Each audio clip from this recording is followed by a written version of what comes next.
Bonjour et bienvenue dans le replay du webinaire Boon Manager dédié à la gestion de votre recrutement et de votre base candidat. Cet enregistrement vous expliquera comment gérer de manière optimale votre recrutement dans Boon Manager depuis la création, la qualification et le suivi de vos candidats jusqu'à leur arrivée dans vos effectifs. Ce webinaire vous a été présenté par Cyril Herbeau et Loïc Lambert et je vais désormais laisser place au replay qui va commencer par vous détailler le plan de ce webinaire. Cette présentation, on va l'articuler de la manière suivante. On va commencer par vous présenter les prérequis. Donc, c'est les points sur lesquels on ne va pas faire de présentation en réalité, c'est-à-dire des choses qu'on a déjà faites nous-mêmes en amont dans l'interface pour gagner du temps et nous focaliser sur l'essentiel aujourd'hui. On a déjà un programme suffisamment chargé. On va par contre vous présenter comment créer vos fiches candidats, les qualifier, les suivre et comment préparer leur arrivée dans vos effectifs. Et on finira comme pour le webinaire sur la partie CRM, gestion de l'avant-vente, on finira par une analyse de votre activité recrutement pour voir comment vous pouvez analyser les différentes métriques de votre activité recrutement. Et bien sûr, la partie questions-réponses à la fin. Alors sans transition, j'enchaîne, parce que je vais commencer par vous présenter les prérequis rapidement.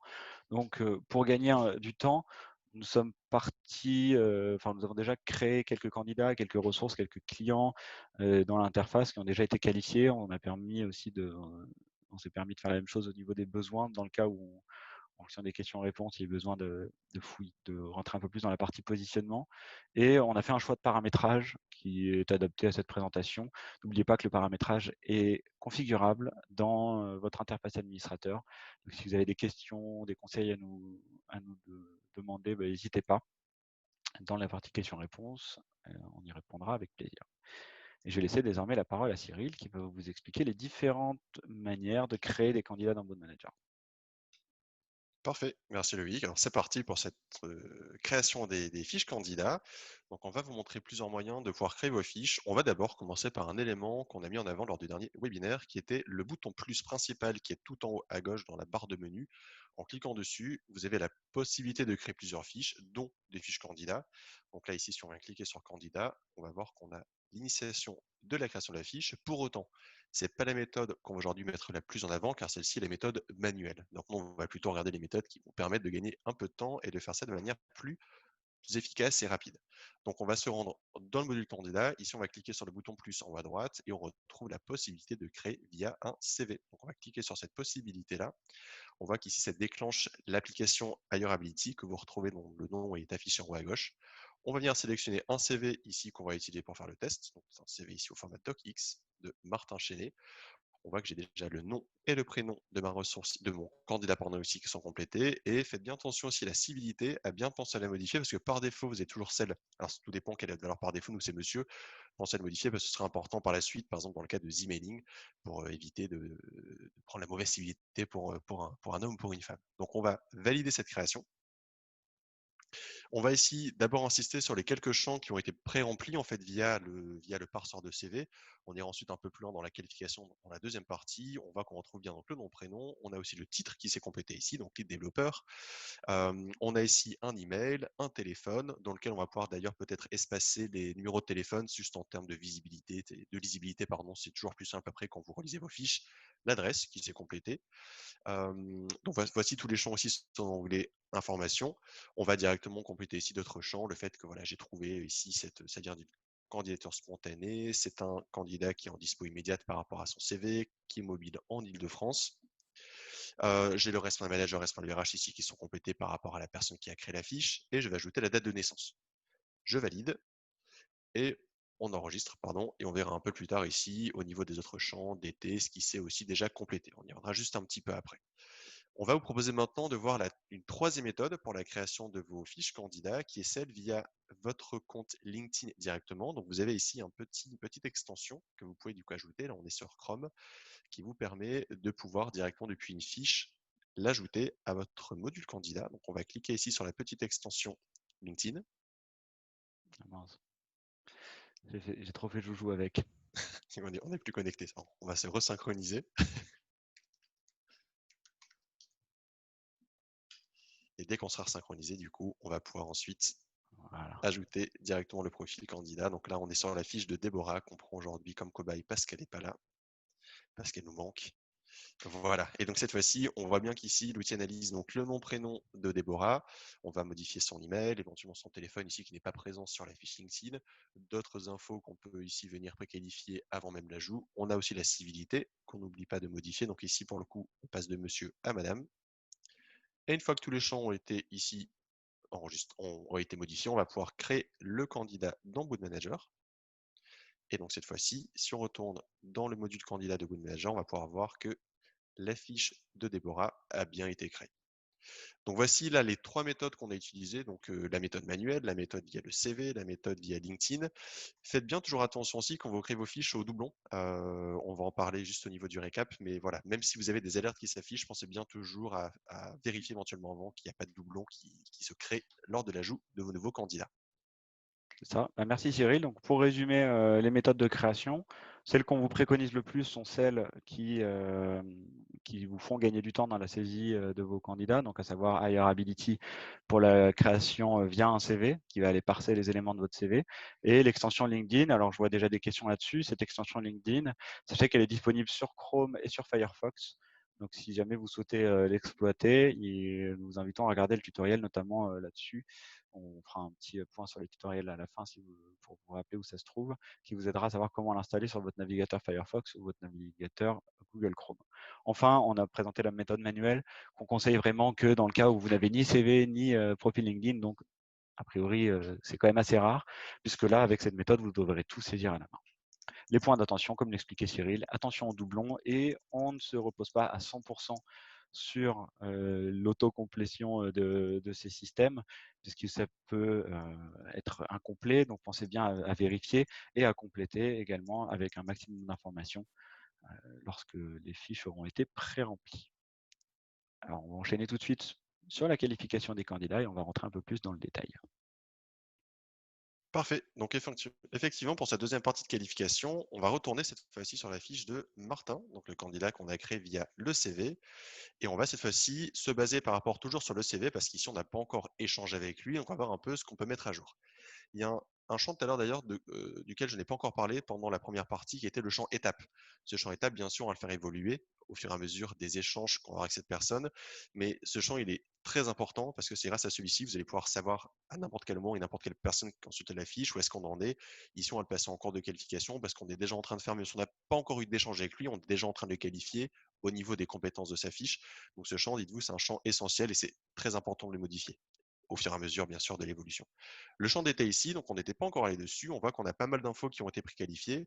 Donc on a bien sûr le titre qui a été repris, les compétences qui ont été aussi analysées depuis votre CV, vous pouvez en ajouter à la main si vous le souhaitez. Nous, on va rajouter ici un niveau d'expérience. Donc là, on a un candidat qui est en expérience entre 6 et 10 ans, ou supérieur à 10 ans, un niveau Bac+5.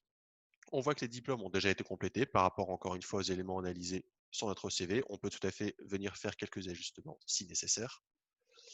Et ensuite, on va remarquer qu'une fois les diplômes bien mis à jour, on va retrouver en dessous les références qui ont pareil été analysées depuis le CV. Donc ici, pareil, on peut faire des retouches nécessaires. On va continuer à qualifier des informations manquantes. On va pouvoir ajouter ici des niveaux de langue maîtrisés.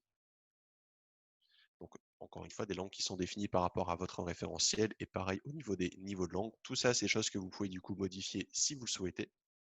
Et enfin, un élément très important à nos yeux qui se situe à droite, c'est les outils, les domaines et les secteurs. Tout ça, en fait, ça nous permettra aussi derrière de pouvoir facilement identifier les candidats lors des recherches et aussi d'ailleurs de les faire matcher par rapport à nos besoins. Donc, je vais ici mettre des outils maîtrisés, un niveau de maîtrise de ces outils. Au niveau du domaine, nous, on a ici une famille qui est par profil. Donc, ce candidat a le profil de lead dev et de développeur. Et on peut aussi ensuite lui affecter un ou plusieurs secteurs privilégiés d'intervention par rapport aux expériences précédentes qu'il a déjà menées. J'ai également un autre élément, je vais juste retourner rapidement sur le champ information par rapport à aussi donc un petit plus que vous pouvez personnaliser, c'est les flags. Vous avez, on l'a vu la fois dernière lors des précédents webinaires, tout en bas, la possibilité d'avoir créé des flags. Nous ici, on a créé des flags par rapport à des salons dans lesquels on s'est rendu. Ce candidat ici, on l'avait repéré via justement un CV, donc dans le salon du recrutement digital. Donc je vais venir ici ajouter ce flag, ce qui me permettra ensuite de pouvoir également, en plus sur ce critère, rechercher et retrouver mon candidat. Une fois qu'ici, tous ces éléments ont bien été qualifiés, je vais pouvoir premier lieu, sortir depuis cette fiche un dossier technique, donc via en fait une application de Doc Template générée ici sur un template que bien sûr nous on a créé. Vous avez la possibilité de faire les templates que vous souhaitez. Un dossier de compétences, on va vous le montrer ici. Donc voilà, ici vous avez un dossier de compétences qui va reprendre les informations principales, donc les compétences techniques, les diplômes, l'expérience, le titre. Et nous, on a laissé aussi un petit champ de commentaires ici qu'on va rajouter pour une petite phrase d'accroche sur le CV si on souhaite l'envoyer éventuellement à des contacts. Donc une fois qu'on a vérifié que ce dossier technique était bon, on va pouvoir le sauvegarder en PDF. Et ensuite, une fois que c'est fait, on va pouvoir directement l'ajouter à la fiche de notre candidat. Donc là, l'onglet qui sera approprié, ce sera l'onglet Informations, dans lequel on a d'ailleurs déjà le CV de base qu'on a utilisé pour parser et créer la fiche. Et donc là, on va ajouter en plus de ces techniques qui va potentiellement derrière nous être utile, si par exemple pour faire de l'emailing et envoyer, partager ce profil auprès de contacts CRM. Pour finir, un dernier élément ici qu'on va mettre en avant, c'est le partage de fiches. Ici, je pense que j'ai entre les mains un très bon candidat que je souhaiterais partager avec mes collègues ou avec mon responsable. Donc, je vais cliquer sur l'icône de partage. Je vais ensuite sélectionner les destinataires auprès desquels je souhaite partager, donc en sachant ici que ça peut être mes collègues qui ont des comptes managers, et je peux ensuite ajouter une petite personnalisation au niveau du message de partage ici. D'ailleurs, en sachant que ce modèle de partage, vous pouvez aussi également un petit peu le modifier si vous le souhaitez. Et comme ça me permet d'utiliser ici cette fonctionnalité collaborative de l'outil. Une fois mon message écrit, je pourrai en dernier lieu cliquer sur l'icône de partage en haut à droite afin d'envoyer mon email auprès de mes collègues. Et donc voici pour cette partie de qualification. Alors, pour résumer la partie qualification, merci Cyril. Donc, on a pu voir que la qualification se faisait principalement sur 2 onglets dans un premier temps. Quand on en est, on va dire, encore à l'étape sourcing, on n'a pas encore eu toutes les informations du candidat. Dans l'onglet information, on va retrouver toutes les informations principales qui vont, sa carte un peu d'identité, on va dire, nom, prénom, son titre, ses coordonnées, dans quelle étape est-ce qu'il est au niveau de notre recrutement. C'est un champ crucial d'ailleurs qu'on vous invite à mettre à jour régulièrement et on en reparlera dans le suivi. Vous y retrouverez aussi les informations de mobilité, de disponibilité. On a pu voir aussi le petit levier en plus sur lequel vous pouviez jouer qui étaient les flags. Donc ça vous permet notamment de mettre une petite étiquette pour dire tiens, je l'ai vu à tel salon et ça vous aidera un jour si vous avez une recherche à faire pour relancer tous les candidats qui ont tel ou tel flag, à les identifier rapidement. L'onglet d'été aussi, très important puisqu'il vous sert à qualifier toute la partie compétences. On a vu qu'il y avait des champs textuels comme le titre, les compétences, les diplômes, les références qui sont pré-remplis par l'application Hireability. N'hésitez pas à les vérifier, à les remettre en page pour que ça colle davantage à votre, disons, à vos process en interne. On a vu aussi qu'il y avait des champs normés qui vont être très importants puisque c'est ça qui va vous permettre d'aller d'autant plus vite dans le fait de retrouver les profils appropriés. Dans les champs normés, on a pu voir l'expérience, la formation, les langues, les domaines qui nous ont permis, dans notre cas, de qualifier différents types de profils. On avait mis lead dev, des outils avec une notion de maîtrise pour chacun des outils, des secteurs d'activité qui peuvent être bien utiles aussi dans le cas où vous avez des prospects, des clients qui recherchent des profils ayant une expérience particulière dans certains secteurs. Donc, n'hésitez pas à exploiter tout ça, d'autant plus que, comme on a pu le voir derrière, si vous allez un peu plus loin, avec l'application DocTemplate, il est tout à fait possible de générer des modèles de DT, donc dossier technique, je rappelle les initiales, qui reprennent vos couleurs, qui organiseront les informations comme vous le souhaitez et qui reprendront du coup ces champs un peu normés que vous avez mis et qui permettra d'avoir un modèle propre. On a pu voir qu'une fois qu'on l'a généré cet été, ça valait le coup de venir le rejoindre dans l'onglet information du candidat de manière à faire gagner du temps tout simplement pour éviter que les prochains refassent le DT eux-mêmes. On pourra voir aussi que ça sera utile lorsqu'on utilisera, pour faire le lien avec le webinar sur la CRM et les besoins, les fonctionnalités de push, puisque vous pourrez pusher donc, les dossiers techniques de vos candidats directement à des prospects ou à des clients, de manière à leur dire voilà, j'ai telle et telle compétence à disposition, est-ce que ça t'intéresse? Donc très utile. Et enfin, la fonction partage. Donc ça, c'est d'un point de vue collaboratif dans l'outil qu'on vous conseille de l'utiliser de manière à prévenir vos collègues que telle fiche a un intérêt. Et l'avantage, c'est que ça résume les données de la fiche et ça vous permet aussi de leur envoyer un lien sur lequel ils peuvent cliquer pour ouvrir la fiche directement. Passons désormais à la suite du scénario. Donc là, on vient d'avoir notre candidat, son CV, on a commencé à préqualifier sa fiche. Maintenant, on va vouloir commencer à travailler un peu plus ce candidat pour avoir un premier contact, essayer de faire une évaluation, récolter les informations que nous n'avions pas encore. Et alors, le gros du travail de vos candidats se fait dans l'onglet Action. Alors, pour ceux qui ne connaissent pas l'onglet Action, c'est l'endroit où vous pourrez renseigner les actions faites et les actions à faire. C'est ici où vous retrouvez tout l'historique de ce qui s'est passé avec ce candidat. Et donc, c'est primordial de penser à historiser et de planifier vos tâches à cet endroit même. Donc là, mettons-nous dans ce scénario où nous avons Martin que nous essayons d'appeler. Donc simplement, là, pour historiser le fait qu'on appelle Martin, on va créer une action appel.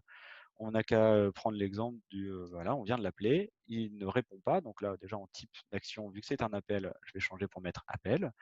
Et vu qu'il ne répond pas, on n'a qu'à mettre un petit commentaire. Voilà, ne répond pas, j'ai laissé un message où je me présente et je retente ma chance. J'enregistre. C'est une action toute bête, hein. Mais là, en faisant ceci, quand je reviens dans l'onglet action, déjà, je peux voir l'historique qui a été renseigné à cet endroit-là. Maintenant, si je veux être cohérent avec mon scénario, je retente ma chance demain. Alors, j'ai une très bonne mémoire, j'ai peut-être pas besoin de me le rappeler pour demain, en effet. Maintenant, ce qu'on vous invite à faire, c'est quand même de partager l'information que vous avez, des tâches planifiées sur un candidat. Et pour ça, n'hésitez pas à créer des actions. Alors, cette fois-ci, de type rappel to do. Rappel to do, si jamais vous retrouvez ces typologies d'actions dans vos référentiels, c'est que c'est l'action par défaut, peut-être qu'elle n'a jamais été modifiée chez vous. Cette action-là a un pouvoir spécial, parce que ces actions sont par définition à faire, alors que les autres sont faites. Donc quand vous allez créer une action de ce type-là, ça aura pour impact de vous générer des notifications. Donc vous aurez tous les jours, si jamais vous avez des actions planifiées dans la journée, un mail qui arrive pour vous résumer les actions à faire. Et en plus, on va voir que ça apparaîtra sur votre tableau de bord et dans votre module action pour y gérer votre to-do list. Donc là, pour le scénario, on n'a qu'à dire que je me planifie un rappel to-do demain. Vu mes dispos, je vais le mettre à 13 heures. Hop, et je vais dire que voilà, mon but c'est de prendre des infos, présentation de l'entreprise et des offres. Je l'enregistre. Donc là, si je reviens dans ma fiche candidat, dans l'historique, je vois que j'ai eu un appel aujourd'hui. Ah mince, je l'ai mis à aujourd'hui. Ah, mauvaise pioche. Hop, hop, voilà. Et que j'ai un rappel prévu demain.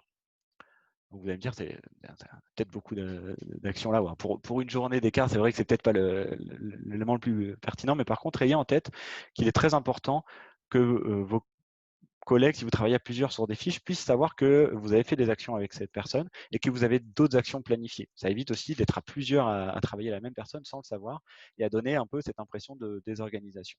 Donc pensez bien à historiser vos actions faites et à indiquer les actions que vous avez prévues. Petit point important aussi pour aller plus loin, quand vous mettez un rappel, si vous avez installé l'application Gcalendar ou Microsoft pour ceux qui ont Office 365, vous pouvez aussi demander à vous ajouter vos rappels dans votre agenda simplement en cliquant sur le lien qui vous est mis à disposition. Vous verrez que dans ce cas, ça vous permet de régler la taille de l'événement. Il vous mettra toujours une heure. En titre, il reprendra toujours le nom du candidat, mais vous pouvez, si vous souhaitez, mettre autre chose. Et vous avez aussi la possibilité d'inviter des personnes à cet événement. Je ne le fais pas, mais c'est un petit plus à avoir en tête. Maintenant, quel est l'impact de ces notifications? Alors, là, pour vous montrer un peu l'email que j'ai pu recevoir ce matin, avec le profil de Barak, j'ai reçu un mail de notification qui me rappelle que j'ai 2 rappels to do prévus dans la journée. Un avec brise-glace, un avec à l'expiration. Les 2 sont présents ici. Autre endroit où vous pourrez retrouver cette information, ça va être votre tableau de bord. Quand vous allez dans votre tableau de bord, dans la partie notification ici, vous retrouverez toujours en tête de liste de vos notifications la liste de vos rappels to-do de la journée. C'est un bon point de départ aussi pour être sûr que vous avez toutes vos tâches qui sont présentes dans qui sont rappelées et surtout que vous les traitez. Donc un bon réflexe à avoir, c'est avant de partir du bureau, toujours vérifier, tiens, est-ce que j'ai encore des actions que je m'étais planifié de faire aujourd'hui? Et si oui, les traiter. Donc simplement pour les traiter, on va les ouvrir et on va, imaginons on n'a pas le temps de les faire, on va aller les reporter. Imaginons cette partie-là, je sais que j'aurai pas le temps aujourd'hui, demain non plus, hop, je me le remets à lundi, hop, et comme ça me le sort de la journée. Alors, je vous incite pas à procrastiner, mais c'est aussi important parfois de savoir prioriser et de sortir les tâches qu'on n'aura pas le temps de faire dans la journée. Donc là, voilà, par exemple, ça m'en a traité un. Après, l'autre manière de traiter un rappel, c'est aussi tout simplement d'aller convertir pour dire, là, par exemple, l'entretien que j'ai avec Brice Glass qui est prévu aujourd'hui, quand je l'aurai effectué, la bonne technique pour dire qu'il a été fait, c'est simplement de changer le type rappel to do en l'action effectuée. Donc, si c'est un entretien physique, j'irai mettre entretien physique et en dessous, j'irai mettre mes notes de l'entretien. Voilà. Enfin, pour gagner un peu de temps, je mets juste ça, mais en réalité, vous mettrez plus d'informations. Voilà, comme ceci, vous voyez, ça me permet de traiter ma to-do list quotidienne et là, je n'ai plus rien à faire dans la journée. On parlera des notifications supplémentaires par la suite. Ou retrouver aussi le reste de votre to-do list. Ça, c'est important de le savoir. Quand vous allez dans le module action ici, vous retrouverez aussi votre to-do list. Alors, la différence ici, c'est qu'il n'y a pas par défaut de fil sur la période. Vous retrouverez tous vos to-do. Là, par exemple, alors il se trouve qu'en réalité, juste avant la présentation, j'ai fait un filtre pour voir que mes actions de to-do de ce mois-ci. Mais si je n'avais pas de filtre sur la période, je retrouverais toute ma to-do list. Par exemple, là, j'ai des actions prévues pour août. Donc ça me permet d'y voir un peu plus clair. Donc ça permet de voir les actions à venir, mais aussi les actions passées que vous avez oublié de faire. C'est un bon moyen d'organiser votre to-do list, en sachant que comme du coup, je l'avais fait en filtre, si jamais il y a besoin, vous pouvez aussi vous focaliser pour dire tiens, je veux finir les actions de ma semaine, j'ai un peu de temps aujourd'hui, je vais prendre de l'avance sur celles de demain. Voilà. C'est un bon point dans la gestion de vos tâches. Pensez à bien le traiter et à bien le gérer. Maintenant, si je reviens sur notre candidat Martin Chenet, on se remet dans le scénario, on s'était planifié une action, mais Martin, il est tellement motivé qu'il vient de me rappeler avant même demain, comme je me l'étais planifié. Donc là, simplement pour renseigner que j'ai eu Martin au téléphone, je vais retourner dans la fiche de Martin et je vais cliquer sur le plus, action, hop, on gagne un peu de temps. Et là-dedans, je vais noter les informations de l'appel que j'ai eu avec Martin aujourd'hui. Donc, je change le type d'action, je mets que c'est une action appel, je mets mon compte rendu, c'est un super candidat dynamique, il me dit qu'on se rappelle demain, lui ça lui va bien, 13h, donc parfait, je m'étais déjà fait le rappel, quelle chance. Hop, j'enregistre, et donc là, j'ai bien historisé mon action dans le profil de Martin, et vous voyez, du coup, c'est bien, parce que ça me construit un historique au fur et à mesure, avec les informations qui ont été recueillies. Maintenant, c'est bien beau d'historiser des actions, il faut aussi mettre à jour les informations qu'on a pu obtenir durant l'entretien. Donc, imaginons que pendant l'entretien, j'ai pu avoir d'autres informations sur ce candidat. Je vais pouvoir aller qualifier d'autres éléments. Par exemple, je peux mettre une note globale liée à ce candidat. Ça nous aidera dans les filtres. Je pourrais mettre à jour les dates de naissance, les dispos, les mobilités en fonction de ce qui est convenu avec le candidat dans l'onglet information. Et après, le gros des informations, on le retrouvera dans l'onglet d'été et dans l'onglet administratif. Je vais avancer un peu dans le temps de notre scénario parce que sinon, on va rester trop longtemps ensemble sur ce cas. Donc, au fur et à mesure des entretiens avec notre candidat, on apprend des informations sur notamment je vais y arriver, ses attentes salariales. Donc, par exemple, on va savoir qu'il attend un CDI, que son salaire actuel est de 30 000 euros annuels, que ce qu'il souhaite, c'est quelque chose entre 32 et 33. Vous voyez, volontairement, j'utilise des échelles différentes. On n'a pas de limite là-dessus. Ce qui est essentiel, c'est que ça se comprenne. Normalement, on arrive assez bien à savoir si on parle en annuel ou en mensuel. Mais voilà, comme ça, je peux indiquer cette information qui pourront être utiles dans le partage de l'information entre vos collègues et le fait de savoir est-ce qu'il peut convenir à telle ou telle offre. Bien sûr, si je reviens dans l'onglet information, à chaque fois qu'on avance avec ce candidat, on n'oublie pas de venir mettre à jour l'onglet étape. Donc, par exemple, ici, imaginons je suis arrivé au point où j'ai déjà qualifié ce qu'il fallait. C'est un super candidat. Moi, dans mon process, quand c'est le cas, je le mets à vivier plus parce que ces candidats, on les suit de très près. Je l'ai mis à très bon ici. Je peux aussi aller un peu plus loin en mettant des évaluations plus précises. Là, imaginons pendant mes entretiens, j'ai eu l'occasion d'évaluer son relationnel. Je vais pouvoir aller dire qu'en relationnel, il est très bon. Par contre, je n'ai pas eu l'occasion d'évaluer le technique. Bon, je le laisse à non défini, c'est comme ça qu'on a défini nos process. Et je vais mettre un petit commentaire, super, hâte de revoir le candidat sur son test technique. Je confirme. L'avantage de ces petites évaluations, c'est que vous pouvez en faire plusieurs. À chaque fois, vous voyez qui l'a fait, les notes renseignées, les commentaires, ce qui rajoute des informations utiles dans la qualification de votre candidat. Et maintenant, voilà, on est dans le scénario où on a fait le premier entretien RH, on va dire. Maintenant, la deuxième étape dans notre process, c'est de faire un entretien avec l'ingénieur commercial. Alors, pour avancer, je vais vous montrer une autre petite fonctionnalité bien utile aussi dans la mise à jour de vos candidats. C'est la fonctionnalité emailing. Alors, ceux qui suivent les webinaires l'ont déjà vu maintes et maintes fois. Mais là, quand je suis dans une fiche candidat, je peux utiliser la fonctionnalité d'emailing si c'est installé et bien configuré sur mon interface, qui me permet d'envoyer des mails avec des modèles que vous auriez prédéfinis.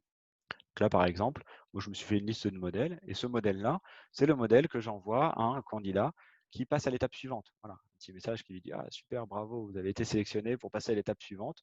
Ça lui explique les objectifs de l'entretien. Et en plus, petite astuce qu'on vous conseille d'utiliser pour ceux qui ne l'ont pas, qui ne l'ont pas, pardon, un lien vers un calendrier public. Donc, par exemple, nous, on utilise la solution Calendly qui vous permettra au candidat directement de sélectionner un créneau dans l'agenda de l'ingénieur d'affaires avec lequel vous souhaitez qu'il passe l'entretien. Et comme ça, ça évite de transmettre des disponibilités, de mettre à jour régulièrement. C'est très pratique pour avancer dans votre process de recrutement. Et vous pouvez voir que mon email va reprendre les informations avec une signature que vous pourriez personnaliser comme on l'a fait, comme ceci. Et là, si j'envoie mon email, l'avantage de passer par emailing aussi, c'est important de le noter, c'est que tout ce que l'on va renseigner va être historisé dans les actions du candidat. Donc là, on peut voir que hop, ça a historisé, ça a envoyé tel email à Martin avec les informations. Et voilà. Donc maintenant, il n'y a plus qu'à attendre. La balle est dans le camp de notre candidat. Avançons et espérons que tout se passe bien pour la suite. Voilà pour la qualification, le suivi de vos candidats. Avant de laisser la parole à Cyril qui va vous résumer cette partie qui est un peu grande, je voudrais aussi vous parler d'autre chose dans le suivi de vos candidats qui est quand même primordial. Comment identifier les candidats délaissés, comment être sûr que vous êtes à jour dans la gestion de vos candidats. Alors tout à l'heure, on a parlé sur le tableau de bord des notifications avec la notion d'action to do, de rappel. Je vous ai dit, je vous reparlerai plus tard des autres notifications en dessous. Et voilà, il est temps. Ici, c'est un exemple de notification que vous pouvez configurer. Tout ça, c'est propre à votre entreprise. Ça se configure dans l'interface administrateur. Et ça vous permet de définir des durées max dans lesquelles les candidats peuvent rester disons dans une étape sans qu'il y ait aucune action effectuée. Donc, par exemple, ici, nous, on a fait une notification qui nous invite à faire une action soit note, soit entretien téléphonique, soit appel, soit email, au maximum tous les 2 jours pour les candidats qui sont à traiter. Ça nous invite à les traiter rapidement. Si jamais je clique dessus, je peux voir le détail. Et comme ça me permet de voir les candidats qui ne respectent pas cette règle et de venir la mettre à jour. Peut-être qu'il faudrait les mettre dans une autre étape, par exemple. On a fait des règles différentes en fonction des étapes. Par exemple, les candidats en cours de qualif, pour le coup, il faut qu'il y ait au moins un entretien téléphonique, un entretien physique, au moins tous les 15 jours. Sinon, ça nous le fait remonter et on sait que ces candidats-là, il faut les suivre de près. Et de la même manière, on a fait autre chose pour les candidats en Vivier++, avec un suivi beaucoup plus serré de 2 jours. On veut qu'il y ait des présentations max dans les 2 jours qui soient faites. Donc ces notifications, c'est un bon point de départ pour savoir quels sont les candidats à mettre à jour. Donc ensuite, pour les traiter, comme tout à l'heure, on clique dessus.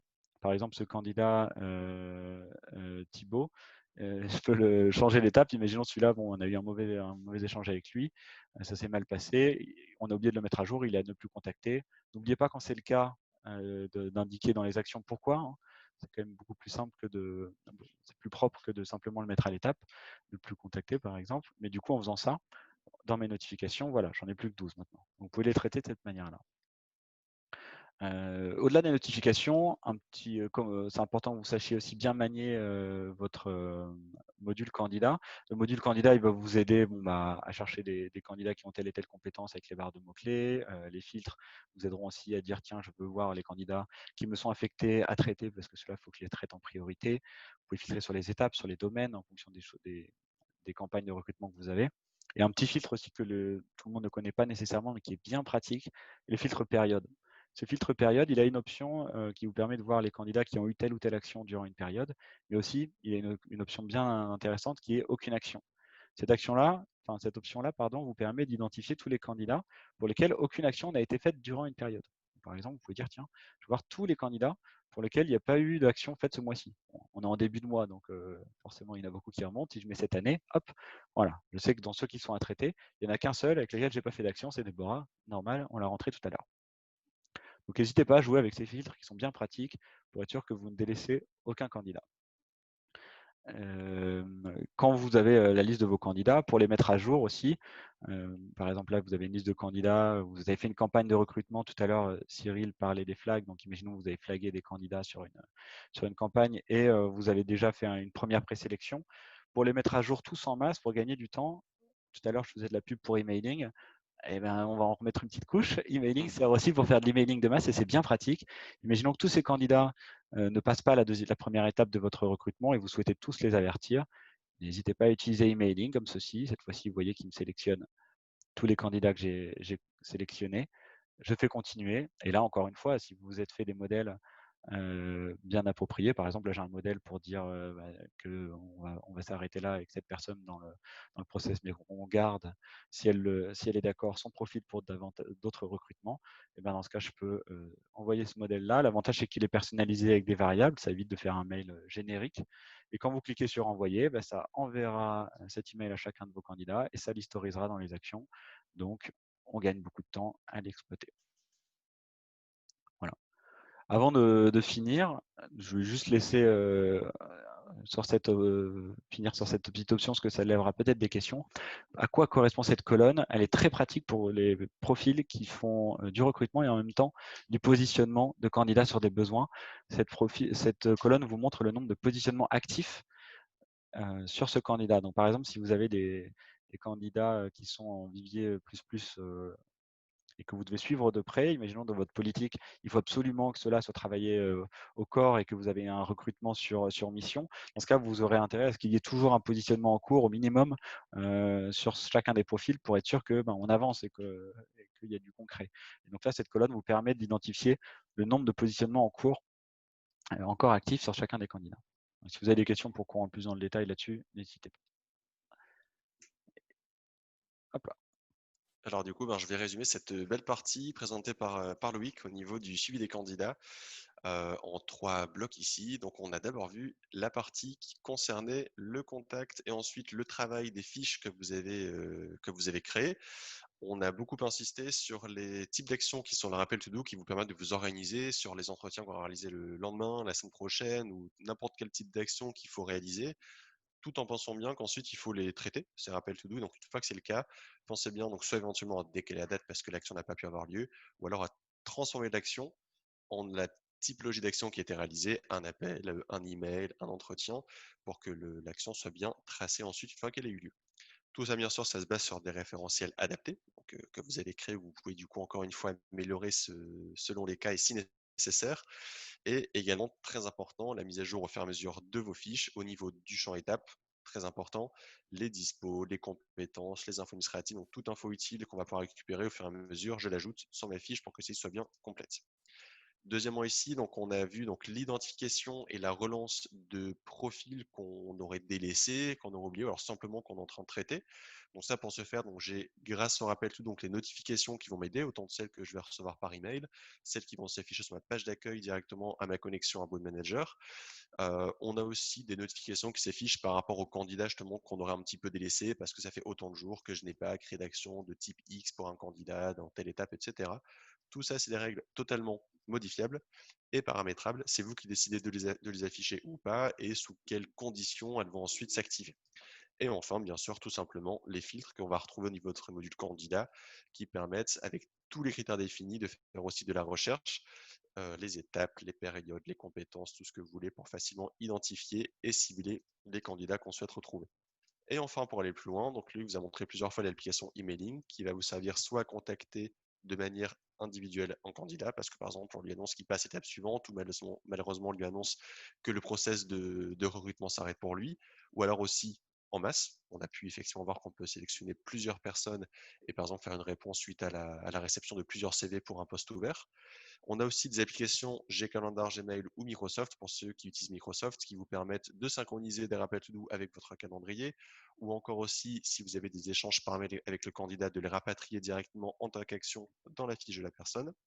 Et enfin, Loïc vous a montré en tout dernier lieu les positionnements pour voir un peu justement si ce profil candidat a déjà été positionné sur un besoin ou surtout voir si on a en ce moment des positionnements qui sont actifs par rapport à l'état qui est sélectionné. Et donc, suite au résumé de cette partie, je vous propose d'enchaîner sur la partie suivante qui est la préparation de l'arrivée des candidats dans vos effectifs. Bonne nouvelle, Martin a accepté du coup ici, ou va accepter du coup une proposition qu'on va lui faire, parce qu'effectivement on ne l'a pas encore fait, donc on va devoir lui faire une proposition. Donc en tout cas, c'est un super candidat qu'on souhaite voir dans effectifs. Donc, on va se rendre dans l'onglet administratif. Ici, moi, je vais me baser sur les infos qui ont déjà été renseignées par mes collègues, donc le fait qu'on lui propose un CDI avec un salaire actuel, un salaire souhaité, etc. Et grâce à ça, je vais pouvoir cliquer sur Ajouter un contrat pour ici créer, on parle bien d'une simulation parce que la personne n'est pas encore une ressource. Donc, je vais venir compléter toutes les infos manquantes. Donc, ici, éventuellement, la date de démarrage pensée, la catégorie, la qualification ici de cette personne, le salaire annuel. Donc ici, on va peut-être lui mettre un salaire proposé de 32 000 qui est effectivement la fourchette basse de ses prétentions. On va retrouver sur la droite la possibilité d'ajouter ici des avantages, ticket restaurant, carte de transport. Et une fois que j'ai ajouté ici toutes les infos nécessaires, je vais pouvoir du coup sauvegarder cette signation de contrat. Surtout ici, ce qui est intéressant, c'est que maintenant que j'ai créé une signation de contrat, je vais pouvoir aussi utiliser de nouveau l'application Template pour générer un contrat. Donc je vais cliquer ici sur l'icône de téléchargement. Et on va voir qu'on va sortir ici donc un contrat au format Word avec plein de variables qui ont été modifiées. Donc au niveau bien sûr de la civilité de la personne, son adresse, sa date de démarrage, son salaire, etc.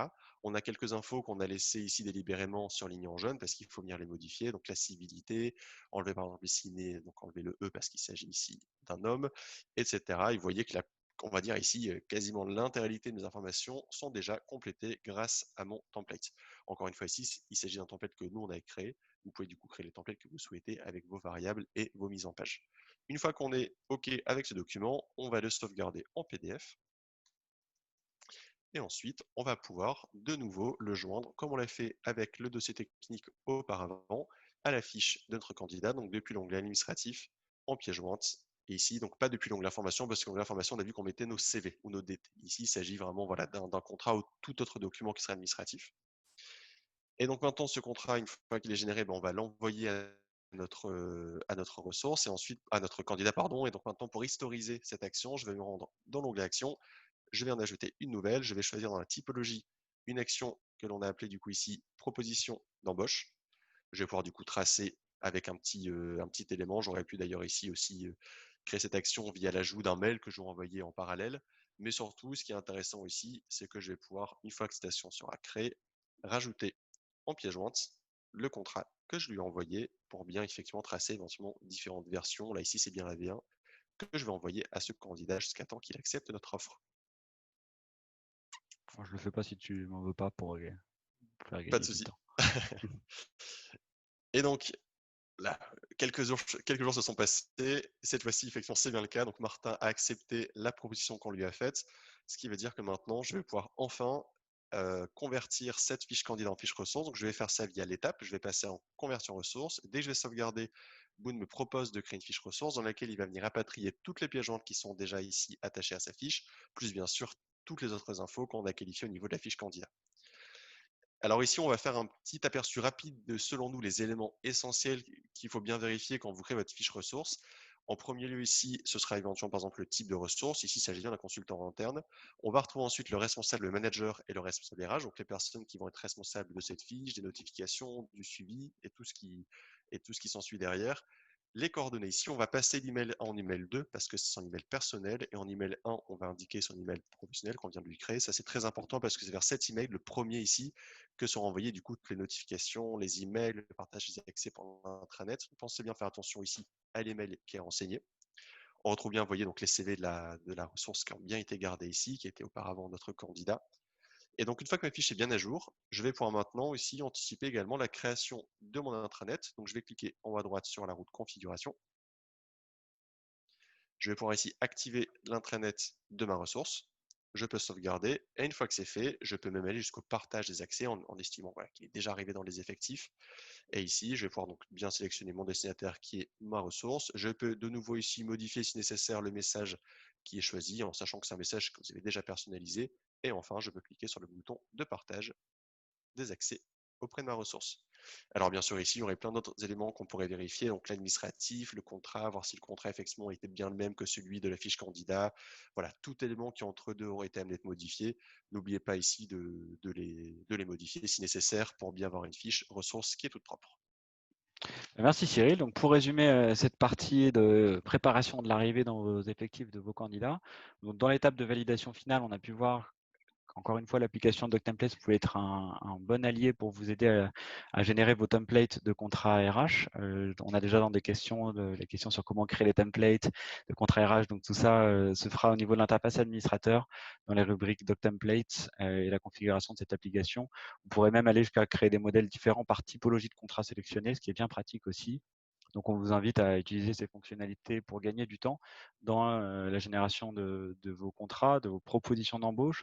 Cyril est allé un peu plus loin, vous avez pu le voir, en créant une typologie d'action proposition d'embauche. Alors, vous avez pu voir que j'ai rechigné à renseigner la deuxième pièce jointe. Alors, c'est pas parce que de mauvaise volonté, c'est disons qu'on vous conseille de faire l'un ou l'autre. Soit vous mettez les données dans l'onglet administratif, soit vous le mettez dans l'onglet action pour éviter de faire les actions en double.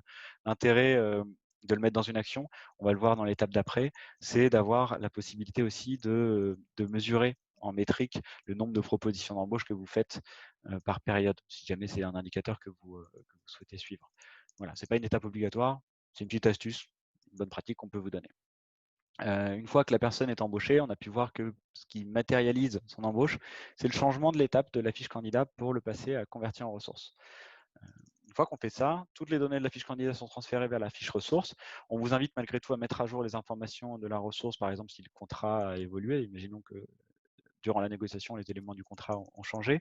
Bien sûr, pensez à dire quel type de ressources il s'agit, interne, externe, consultant, en fonction de la typologie que vous avez choisie, le manager de cette personne. Pensez aussi à mettre à jour son email, hein, parce que par défaut, il va reprendre l'email perso de la personne. Si vous avez un email pro, pensez bien à inverser en mettant en 1 l'email pro pour que cet email soit repris dans le login de son accès intranet et aussi dans toutes les communications que vous lui ferez via votre manager.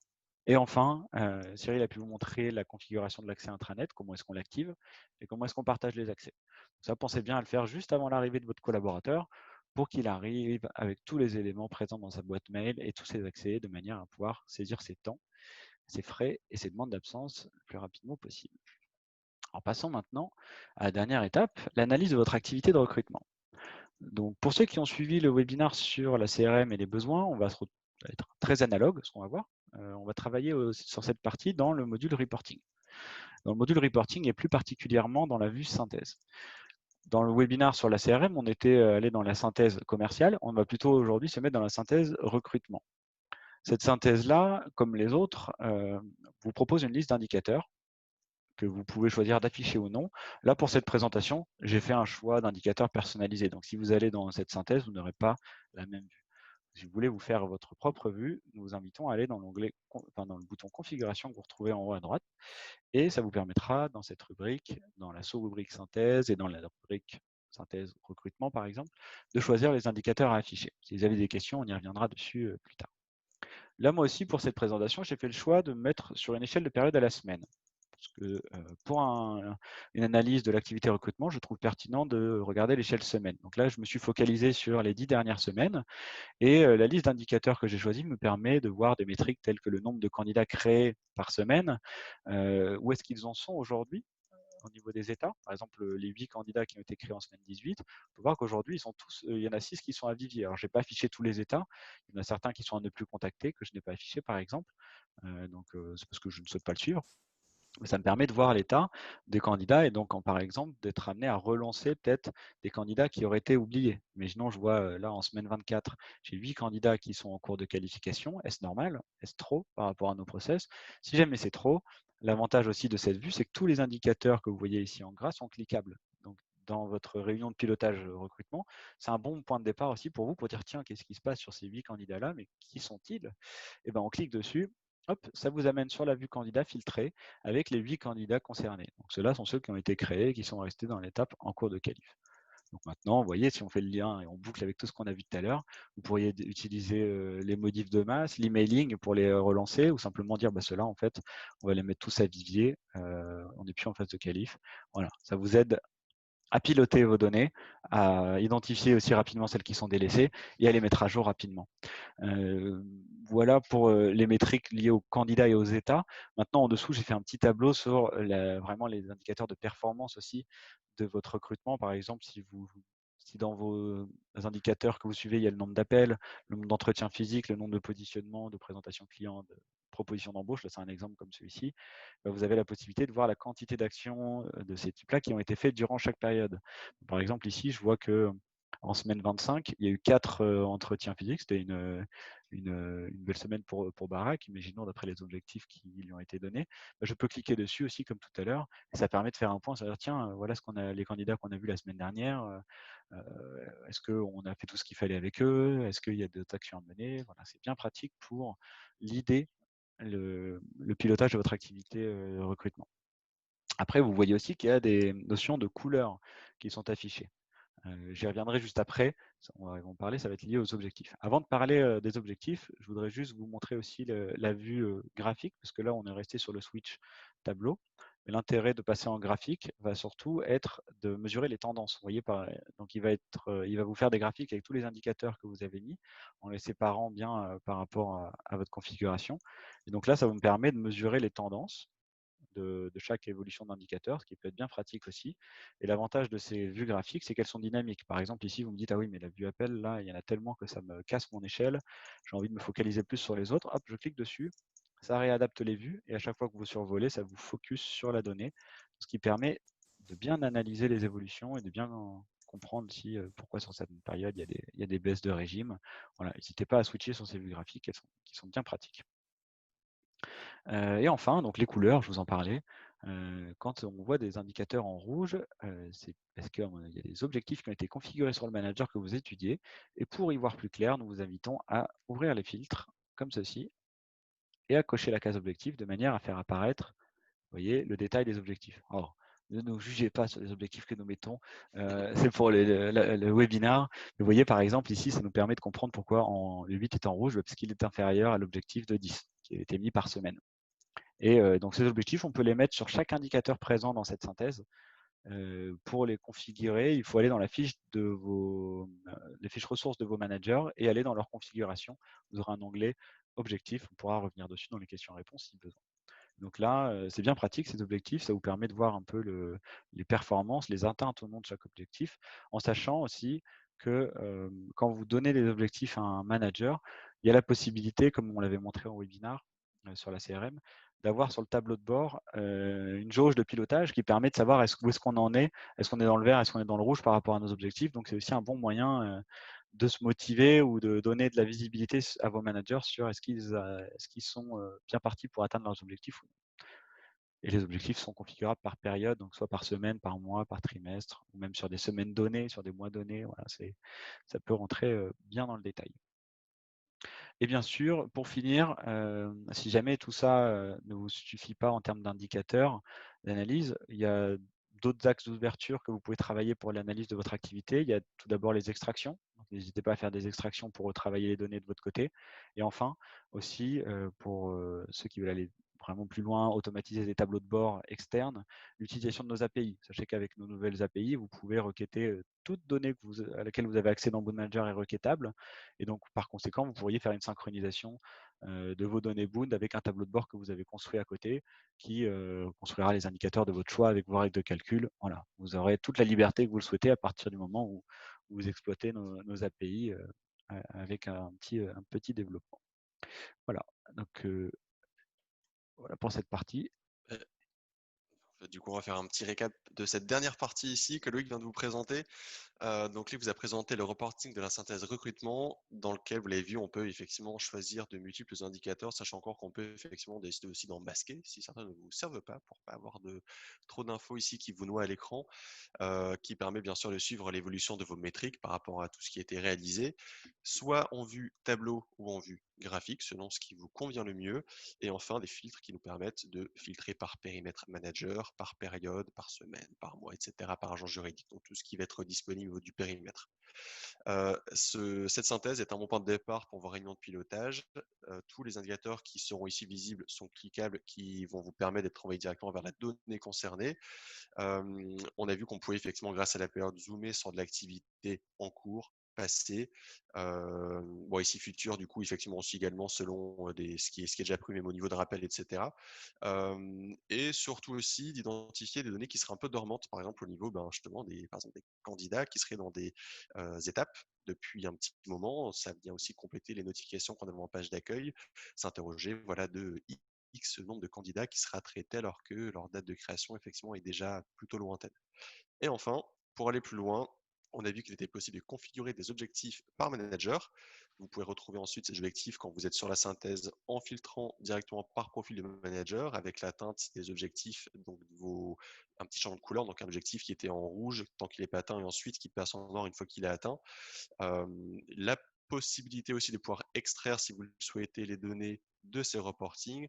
Et enfin, dans un petit peu plus loin, de faire aussi du développement spécifique via des API si vous le souhaitez ou si nativement peut-être vous ne retrouvez pas tous les éléments voulus via nous les synthèses qu'on vous propose ici dans l'outil. Et donc cela du coup nous amène à notre dernière partie qui est la partie de questions-réponses. Et la présentation en tout cas est pour le moment terminée. Merci Cyril et surtout merci aussi merci à vous d'avoir suivi toute cette présentation et d'avoir Écoute, posé beaucoup de questions. Et bravo Cyril, parce que c'est l'une des rares fois où on se retrouve en rubrique questions-réponses avec aussi peu de questions restantes. Donc je vais traiter celles qui restent. Donc il y a eu pas mal de ouais. questions comme ça que vous aurez peut-être pu voir passer dans la rubrique questions-réponses, notamment un point qu'on n'a pas remonté cette fois-ci en webinaire. Est-ce qu'il y aura un support de ce webinaire? Est-ce qu'il y aura un moyen de retrouver tout ce qu'on a vu? On vous enverra tous les participants le replay de ce webinaire, donc qui sera aussi présent sur notre chaîne YouTube comme à chaque fois. N'hésitez pas à y jeter un œil si ce n'est pas déjà fait.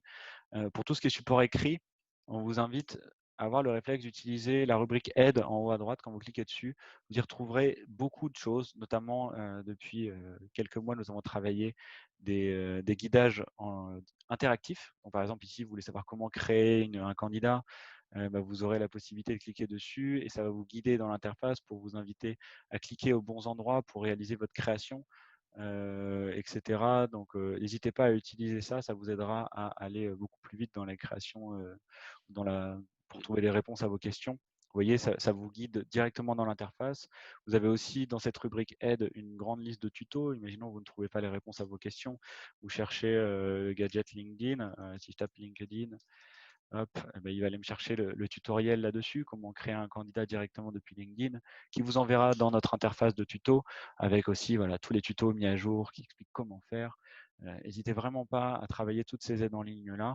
Si jamais malgré tout vous ne trouvez pas les réponses à vos questions, vous avez un petit bouton nous contacter en dessous qui va tout simplement vous ouvrir un ticket dans lequel on vous demandera vos informations pour mieux vous contacter si jamais on a besoin. N'hésitez pas à nous donner un maximum de détails, des screenshots s'il y a des choses que vous ne comprenez pas, et nous vous y répondrons dans les meilleurs délais.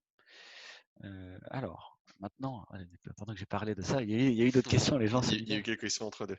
Alors, on a une question liée à est-ce qu'il faut obligatoirement passer par les API pour extraire les données? Alors non, comme je le montrais aussi dans la partie synthèse, vous avez une notion d'extraction Excel. Vous pouvez sortir en Excel toutes les données que vous avez configurées dans vos tableaux de bord, enfin, dans vos synthèses, dans toutes les vues reporting sont extractables de cette manière-là. L'utilisation des API, je la conseille dans deux cas, on va dire, dans le cas où les indicateurs que nous vous fournissons ne vous suffisent pas, que vous souhaitez en refaire vous-même, dans ce cas, configurez vous-même les formules de calcul, dans ce cas, les API pourraient vous donner cette liberté, parce que vous pourriez vous-même les calculer. Et aussi, autre cas, vous avez un outil de BI dans lequel vous avez tous vos tableaux de bord et vous souhaitez qu'ils se branchent entre guillemets sur les données de Bound. Les API vous permettraient de récupérer les indicateurs et les afficher dans votre outil de BI. Voilà, c'est dans ce cas-là principalement.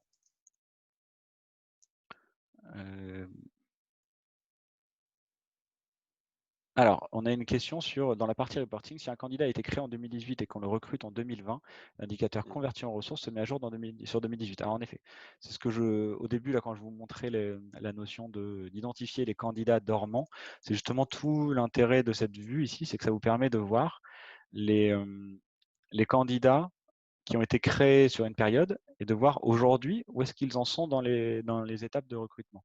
Donc ça vous permet de savoir si un candidat qui a été ajouté il y a longtemps traîne dans ces étapes-là. C'est pas l'indicateur converti en ressources ne va pas vous aider à savoir combien vous avez converti de candidats en ressources sur cette période. Dans ce cas, si vous souhaitez savoir le nombre de ressources qui ont été créées sur une période, ou de candidats qui ont été convertis en ressources, je vous conseillerais plutôt l'indicateur, soit de travailler sur des actions, comme on l'a fait tout à l'heure, avec une proposition d'embauche, par exemple, pour mesurer ces choses-là, ou de regarder les indicateurs sur le nombre de nouvelles ressources qui ont rejoint vos effectifs. Par exemple, quand on est dans les reporting RH, on va aussi avoir les notions d'entrée, nombre d'embauches, etc., qui apparaîtront, bon, c'est un mauvais exemple parce que sur cette interface-là, on n'en a pas encore, on s'est focalisé sur le recrutement. Vous avez le nombre d'embauches, nombre de départs, etc. Voilà, vous avez des indicateurs qui colleront davantage, mais celui-ci n'est pas fait pour en effet vous dire combien de candidats ont été convertis en ressources sur la période. Je ne sais pas si ça répond à la question.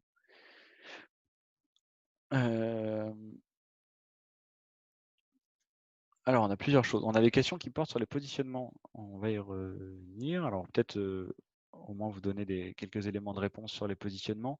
Quand vous voulez faire un positionnement de candidat, alors il y a disons qu'il y a deux grandes manières de le faire, en fonction du profil et de votre logique. Est-ce que si jamais vous avez un profil plutôt commercial et vous travaillez un besoin et vous souhaitez positionner des candidats dessus, je vous conseillerais de regarder le webinaire qu'on a fait la semaine dernière qui expliquait, voilà, on part d'un besoin qu'on travaille et on va réaliser un positionnement qui du coup va nous renvoyer dans le module candidat et on va sélectionner des gens pour dire voilà, ces personnes-là, je les positionne. Je ne vais pas me refaire ce point-là. On va dire, je vous inviterai, si vous avez plus de questions là-dessus, à regarder le webinaire sur la partie CRM prospection. Par contre, si jamais vous avez la casquette plutôt recruteur, là je vais me permettre de rentrer un peu plus dans le détail vu que c'est le thème aujourd'hui, vous pouvez aussi positionner des candidats sur des besoins. Et donc par conséquent, si vous avez une approche plutôt j'ai un super candidat, je veux lui trouver un besoin qui correspond, a priori vous partez de votre fiche candidat, pardon, vous avez un onglet positionnement ici qui vous permet aussi de créer des positionnements pour ce candidat. Mais la logique du coup sera, on va chercher des besoins qui correspondent à notre candidat et pas l'inverse. On a un besoin, on cherche des candidats qui correspondent. Et donc là, si je suis ici et que je clique sur le plus, hop, cette fois-ci, c'est simplement l'analogie inverse. Je me retrouve dans le module besoin. Et là, pareil, je peux faire des filtres en disant, tiens, je vais me focaliser sur les besoins qui sont encore en cours quand même. Hop, on va enlever les gagnés, perdus, abandonnés. Tant qu'à faire, c'est un candidat qui est top. Donc, on va se focaliser que sur ceux qui sont tièdes et chauds. Je vais taper dans les mots-clés pour trouver les compétences, ou je peux même me servir des domaines pour dire tiens, je veux, alors est-ce que j'ai des besoins sur le lead dev? Oui, tiens, j'en ai un. Hop, là, je vais aller positionner Bernard Tichot sur ce besoin. Hop, je fais ça, je positionne. Et voilà, vous voyez, ça m'a créé un positionnement sur Bernard Tichot qui est mis à l'état positionné. Et donc là, l'avantage, c'est que du coup, la personne qui est en charge de ce besoin le verra et elle pourra ensuite faire évoluer ce positionnement. Donc ça, ensuite, c'est à vous de voir dans vos process qui fait les positionnements à l'origine. Est-ce que ce sont vos chargés de recrutement? Est-ce que ce sont vos commerciaux directement? Les deux. Dans ce cas, pensez bien à bien définir les référentiels d'état de positionnement pour que ça soit clair. Qu'un commercial qui arrive et qui voit des nouveaux positionnements sache que ça, c'est un positionnement qui a été fait par un recruteur et que derrière, du coup, il y a cette notion de je valide, ce positionnement est correct, ou alors je ne valide pas, je le rejette et je mets en commentaire la raison pour que chacun s'améliore et comprenne pourquoi on a rejeté tel ou tel positionnement. J'espère que ça répond à la question. Je pense que ça répondait à pas mal de questions. Donc, on avait pas mal de questions qui portaient sur les Les positionnements. Donc, positionnements? Ok, super. oui. Je pense que ça répond à ces questions-là. Bon, très bien. Très bien cette partie-là. Il reste une question aussi sur la possibilité de vérifier que les fiches soient parfaitement remplies par les utilisateurs. Alors, grande question. Qu'est-ce que parfaitement? Alors, bien sûr, c'est différent pour chaque entreprise. Tout le monde n'a pas les mêmes impératifs. Tout le monde ne souhaite pas les mêmes choses. Aujourd'hui, disons que pour identifier, déjà, il faudrait identifier quelles sont les informations que vous souhaitez voir absolument dans une fiche candidat. Comme vous le savez, Boon, on est très permissif pour inciter les gens à renseigner les infos, tout ce qu'ils ont, mais ne pas les bloquer s'ils n'ont pas tout. Donc, il est vrai qu'aujourd'hui, on ne va pas empêcher de remplir une fiche candidat si vous n'avez pas renseigné, par exemple, la dispo, la mobilité. Voilà, vous pourriez le faire. Ça ne bloquerait pas. Maintenant, pour contrôler, être sûr que les fiches candidats soient remplies à 100%, aujourd'hui, j'aurais tendance à dire il faudrait vous travailler des vues de contrôle, éventuellement on pourrait, il faudrait voir en fonction des cas, ça serait plus facile de répondre dans le cas spécifique. Si vous voulez, on peut en discuter à part. Sachez aussi que c'est un axe d'amélioration sur lequel on travaille en ce moment, qui est aussi de vous permettre de personnaliser davantage les, les choses que vous voulez voir à l'écran, les choses importantes pour vous. C'est un axe vers lequel on va et qu'on est en train de travailler. On essaye simplement de regrouper un maximum de besoins recueillis auprès de nos clients pour être sûr qu'on arrivera à couvrir et qu'on sera suffisamment personnalisable pour que chacun soit satisfait. Mais je vous invite à ce qu'on poursuive la discussion en particulier avec cette personne si vous souhaitez qu'on rentre plus dans le détail. Comment utiliser le module candidat de Boon en tant que moteur de recherche? Alors,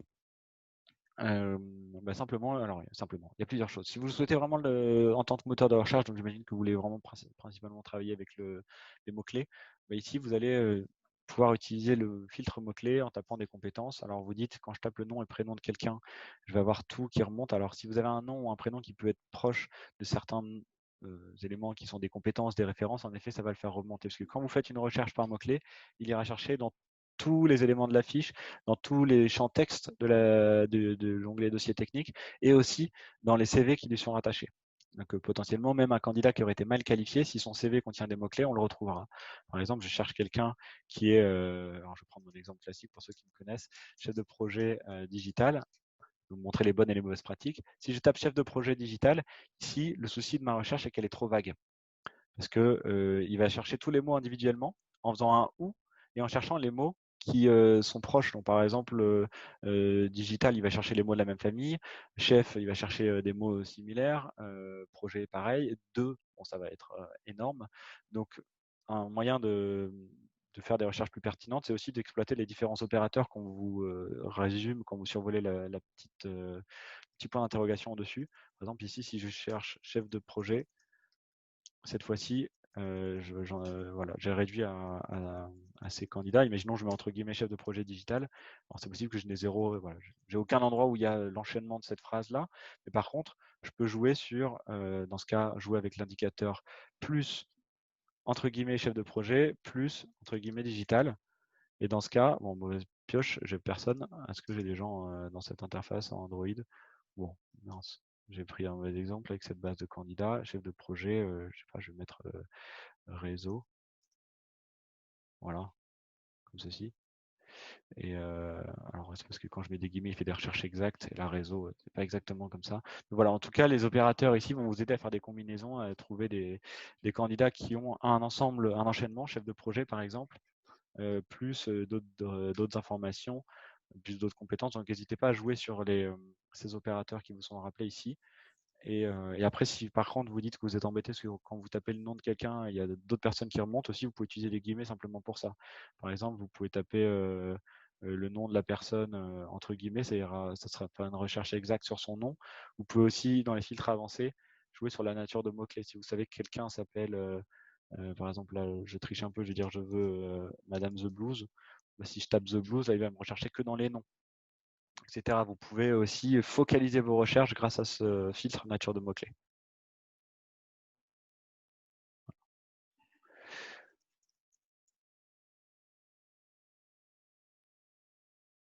Je pense qu'on a répondu à toutes les questions qui sont encore.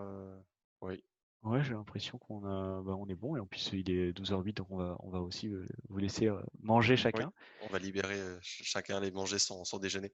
Voilà. Donc, peut-être pour clôturer, n'oubliez pas si vous avez d'autres questions, le menu aide et à nous envoyer des questions, à nous contacter si besoin. En tout cas, nous, on a été ravis de vous présenter ce webinaire. On vous souhaite Exactement. de très bonnes vacances pour ceux qui partent en vacances.